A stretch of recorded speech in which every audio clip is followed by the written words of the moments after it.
Bonjour à toutes et tous et bienvenue sur la chaîne Le Mandataire Efficace. Aujourd'hui, on va voir comment Instagram a décrédibilisé certains mandataires. Allez, c'est parti!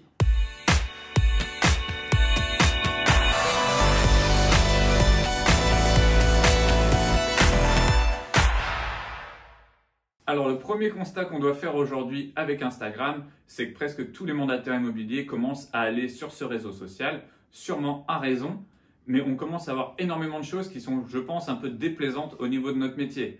Alors, Olivier rigole un peu parce que c'est vrai qu'on en a regardé pas mal avant de tourner cette vidéo. Donc, on a regardé beaucoup de choses en tapant juste mandataire immobilier pour aller voir un petit peu ce qu'il y avait sur le réseau.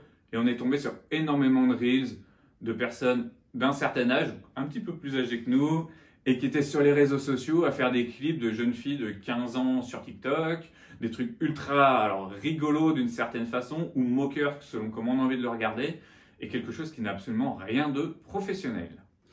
Il faut bien vous dire que quand même, à un moment donné, les clients vont nous confier leur bien immobilier d'une valeur de 200, 300, 400, peu importe, c'est quand même leur patrimoine immobilier. Et d'imaginer, de se dire, tiens, on va prendre ce mandataire immobilier, il est très drôle, il arrive à bien twerker. Moi, je suis pas sûr que ça fonctionne, ça. Donc aujourd'hui, c'est vrai, c'est ce qu'on voit de plus en plus sur le fil Insta, quand vous avez l'habitude de regarder des mandataires ou des conseillers immobiliers ou même des agents immobiliers. Ce genre de Reels, c'est catastrophique, c'est ridicule et ça renvoie à l'image en plus de gens qui n'ont que ça à foutre. Et je suis désolé de le dire comme ça, mais notre métier, c'est pas de passer 2 heures à faire des Reels sur Insta. Exactement, et puis surtout il y a quelque chose, alors aujourd'hui les réseaux sociaux, que ce soit TikTok, Instagram, même Facebook, les gens sont là pour faire le buzz, pour qu'on parle d'eux, pour avoir un maximum de likes et d'abonnés. On peut l'entendre, c'est vrai que si vous décidez d'être sur les réseaux, si vous avez 5 personnes qui vous suivent, c'est frustrant de poster des photos et autres. Maintenant, nous on n'est pas là pour justement être Instagrammeur, YouTubeur, ce que vous voulez, on est là pour vendre un bien immobilier. C'est notre but, c'est qu'on soit recommandé ou que les gens nous contactent. Donc, d'avoir du monde qui vous suive, oui, pourquoi pas, mais alors si c'est juste parce que comme vous faites le buzz de l'autre qui a été twerké dans une église, honnêtement, ouais, vous allez avoir du monde qui vous suit, vous allez avoir des menaces de mort comme lui, ça va être bien, mais vous n'aurez pas une vente d'appartement. Donc restez sur des choses sérieuses, vous pouvez faire des reels, bien sûr, il y a plein de choses, on va essayer de vous donner un petit peu des conseils de qu'est-ce qu'on peut mettre sur les réseaux sociaux, mais n'essayez pas d'avoir 15 000 abonnés sur votre compte, ou alors c'est parce que vous voulez plus être mandataire immobilier et que vous voulez faire autre chose. C'est ça, vous ne vendez pas des leggings ou des trucs comme ça, donc pas besoin d'avoir beaucoup d'abonnés, mais il faut avoir des abonnés qualifiés, c'est-à-dire des gens qui sont vraiment intéressés par votre contenu, ce que vous proposez, mais ce que vous proposez de manière sérieuse. Parce qu'il ne faut pas oublier qu'aujourd'hui, Instagram, bon, moi c'est pas ma cible en tout cas, mais peu importe, mais ça peut avoir des répercussions sur votre travail au quotidien. Parce que quand les gens vont se dire, tiens, on va regarder un peu ce qu'il fait celui-là, et qu'il va me voir en train de twerker sur Insta, je suis sûr que ça va être un peu compliqué. Ça me fera marrer quand même. Si je le vois twerker sur Insta, il faut vous dire que ça sera sympa. On va faire ça sur la chaîne. Peut-être. Demandez-le en commentaire et Olivier vous fait un petit twerk. Non, plus sérieusement, mettez-nous en commentaire ce que vous postez sur Instagram ou sur les autres réseaux sociaux. On prend Instagram parce qu'on a passé un peu de temps à regarder des choses ce matin dessus. Maintenant, parlez-nous un petit peu de ça. Et nous, on va vous dire un petit peu ce qu'on aimerait plutôt voir sur Instagram et comment on l'utilise.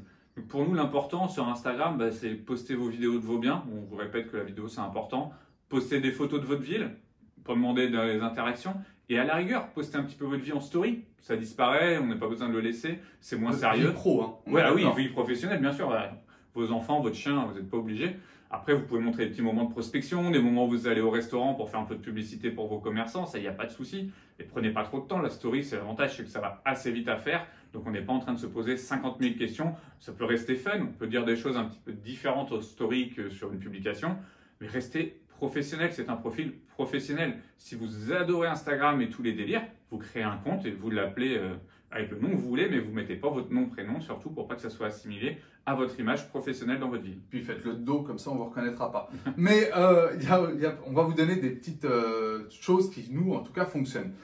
Sébastien publie souvent des photos de Rennes en marquant « Est-ce que vous savez où a été prise cette photo ?» Généralement, les gens vont répondre en story ou autre. Ça peut être intéressant. Moi, je sais que j'aime bien le faire à vous la parole. Par exemple, je vais leur demander s'ils préfèrent un carport ou un garage, des choses comme ça. Mais c'est toujours lié à l'immobilier ou la ville dans laquelle on travaille. Et c'est important de faire ça parce que ça montre que, 1, vous êtes crédible, 2, vous donnez des choses sérieuses, et 3, moi, généralement, le lundi, je publie un contenu où je vais expliquer, par exemple, ce qu'est un compromis de vente, ce qu'est je sais pas moi, une offre d'achat, etc. Alors ça va pas forcément passionner tout le monde. Je vais pas avoir 10 milliards de likes, etc. Mais la personne qui ira sur mon compte, elle saura que je maîtrise.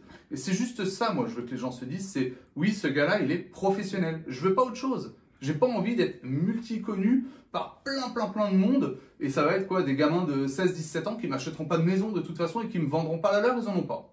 Voilà. Les réseaux sociaux, c'est pas fait pour être le plus connu du monde. Ça va pas vous faire des ventes. Allez, si vous faites une vente dans l'année grâce aux réseaux sociaux, deux pour certains, tout dépend ce qu'on parle de vente, on pourra y revenir. Est-ce que c'est les acheteurs, les vendeurs, voilà. Mais ça doit vous servir à vous crédibiliser. Il y a des gens qui maintenant, avant on disait vous allez être googlisé. Maintenant il y a des gens qui vont sur les réseaux sociaux savoir qui vous êtes. Donc soyez pro, montrez qui vous êtes et ça suffira largement. C'est pas avec ça que vous aurez votre plus grande cible. Allez, pour qu'on twerk la semaine prochaine, n'hésitez pas à vous abonner et à liker cette vidéo. On vous dit à dimanche prochain, 10 h. Pour travailler efficacement et vivre sereinement. À bientôt. Bon dimanche.